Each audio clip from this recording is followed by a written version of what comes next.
Welcome to the Stop Overdrinking and Start Living podcast, where high-achieving, goal-oriented rebel women come to learn how to live a vibrant and fulfilling life without requiring alcohol to get through it. No labels, no judgments, no saying you'll never drink again. Just real proven methods to help you stop rebelling against yourself with alcohol so you can drink less and do more. I'm your host, Angela Mascenik. Let's dig in.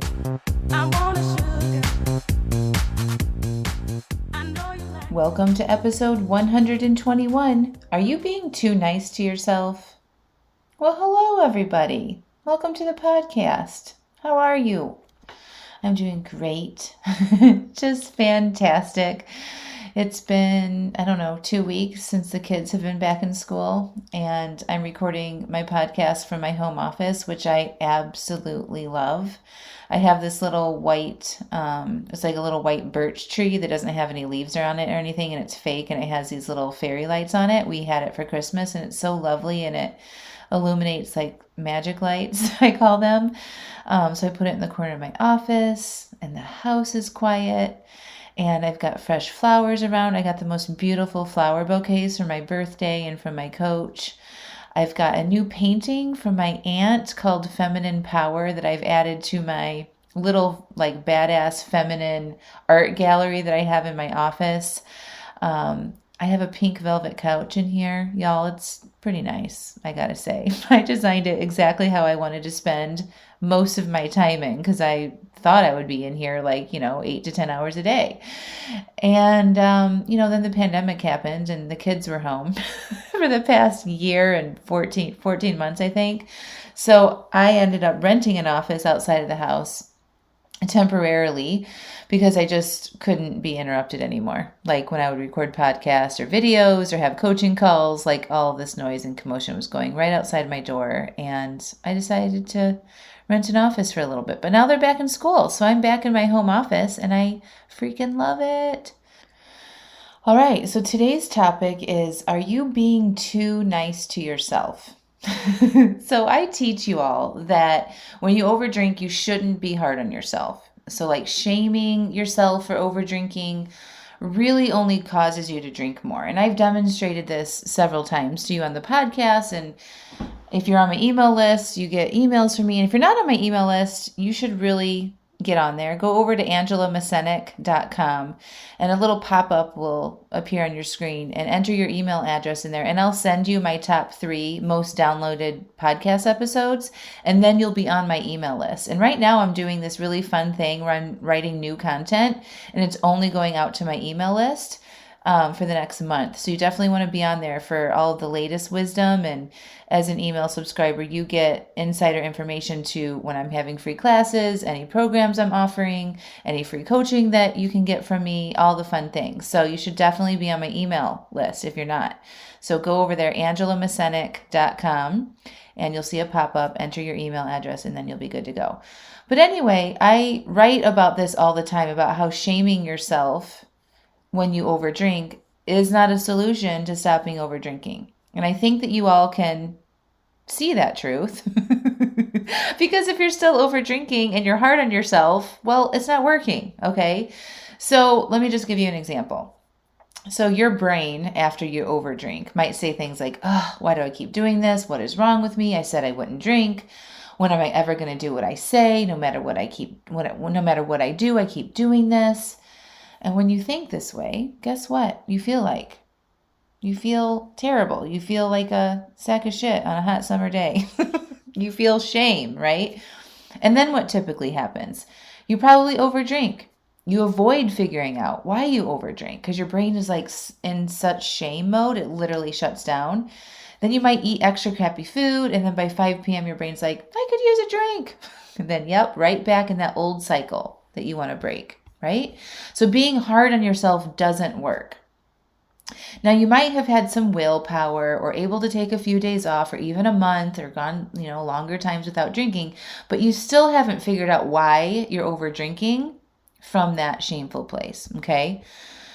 And what I want to warn you to pay attention to is thoughts like this. So I tell you, right, we shouldn't shame ourselves. So a lot of you adapt that philosophy. right? And you're like, I'm not going to be hard on myself, okay?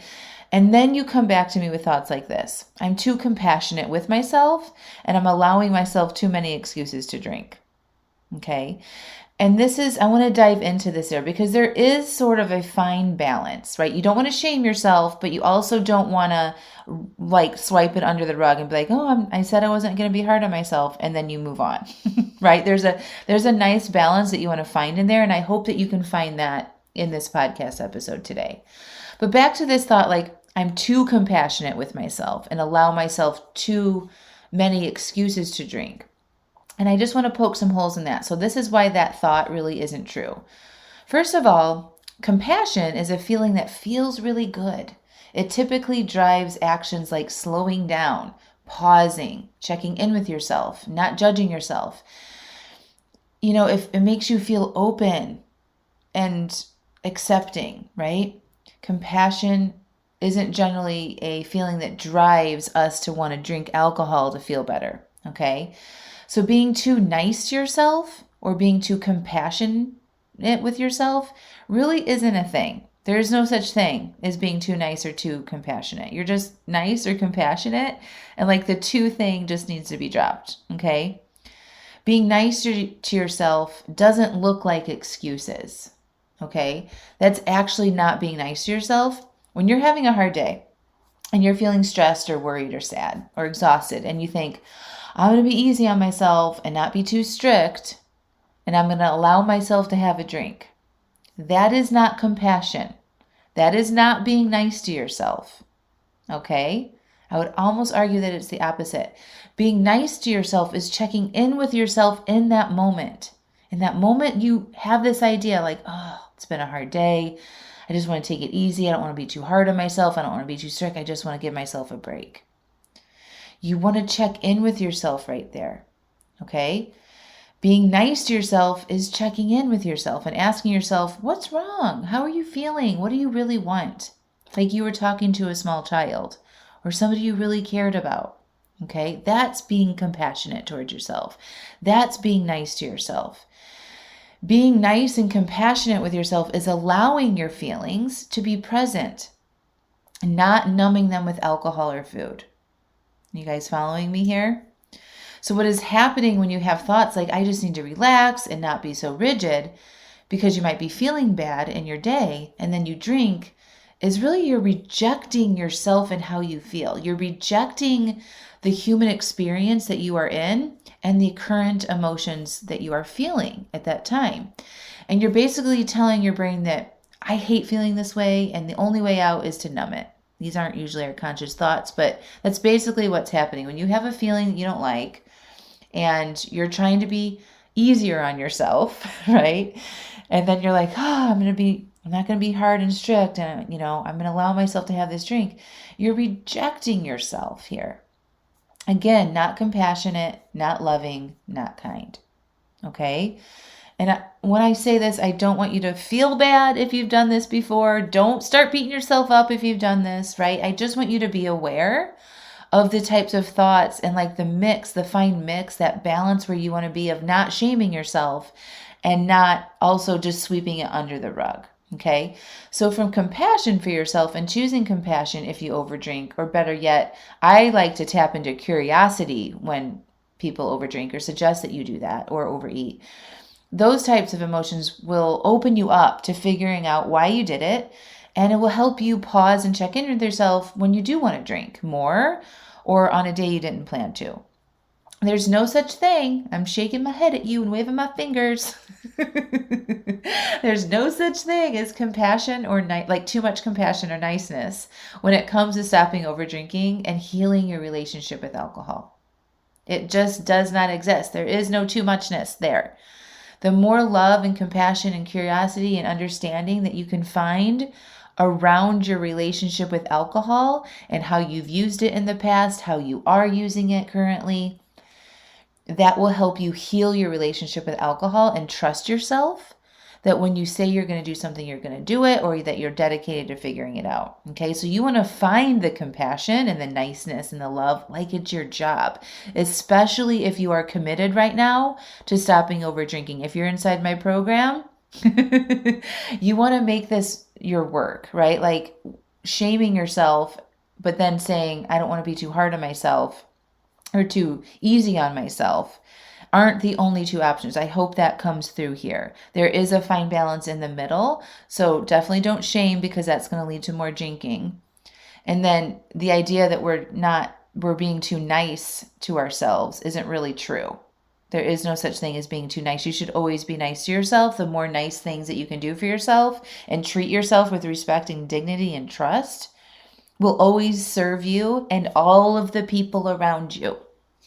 Now I'm circling my hands in a big circle. All of the people around you, all of your relationships around you, everything that you touch, if you approach yourself and dedicate yourself to being nice to yourself and compassion with yourself and loving and trusting yourself, that will always eke out of you and show up in the rest of the areas of your life. So it's not selfish to do that either. Okay? There's no such thing as too much compassion or niceness when it comes to stopping over drinking and healing that relationship between yourself and alcohol. Okay? I'm sending you all the love and compassion I possibly can. And I want to invite you guys to a couple things. So right now I'm opening up a registration for my free masterclass called It's Not About the Alcohol, where I teach you and help you get aware of the root of why you're over drinking and help you fix that so that it becomes more of a permanent solution. And we take the focus less on not drinking, moderating, all the things, right, to why you're drinking in the first place and identifying those areas and helping you see how you can fix it. Okay, so there's a link in the show notes for you to sign up for that class. I've got 2 times next week, midday and late afternoon. It will be recorded, so don't worry if you can't make it live, but you should make it live so you can ask me questions live on this webinar. It's me live teaching you something. It's very fun. We have a lot of fun. We laugh. We might do a little chair dancing to some of my favorite songs. And you will walk away from that webinar a little bit more confident about changing your relationship with alcohol. Okay? If you've been listening to the podcast, you've been getting my emails, you've been to my masterclasses before, and you're not where you want to be with your relationship with alcohol, highly suggest that you apply to join me in my Stop Over Drinking and Start Living program. I'm currently enrolling people right now, so I'm accepting applications in to join the 6-month Stop Over Drinking and Start Living program. There's a link here in the podcast to go to a website, watch a couple of videos, read through the information, and apply. There's no obligation to get your application in, but if you've been wanting to do this work, you've gotten a little bit of success, you resonate with what I teach and coach, and you think that you would follow my advice and you would show up for coaching and do the work, this program is life-changing. I'm putting a video together right now of a bunch of client testimonials of people that have joined the program and have had amazing success. And every time I watch one of these testimonials, I cry. Every single time. I'm going to be sharing it with y'all. You're going to cry too. It's amazing. It really does work. It's life-changing work. It doesn't just help you stop over drinking. It helps you improve the areas in your life in which causes the over drinking in the first place. And you learn to trust yourself and you learn to honor your commitments no matter what.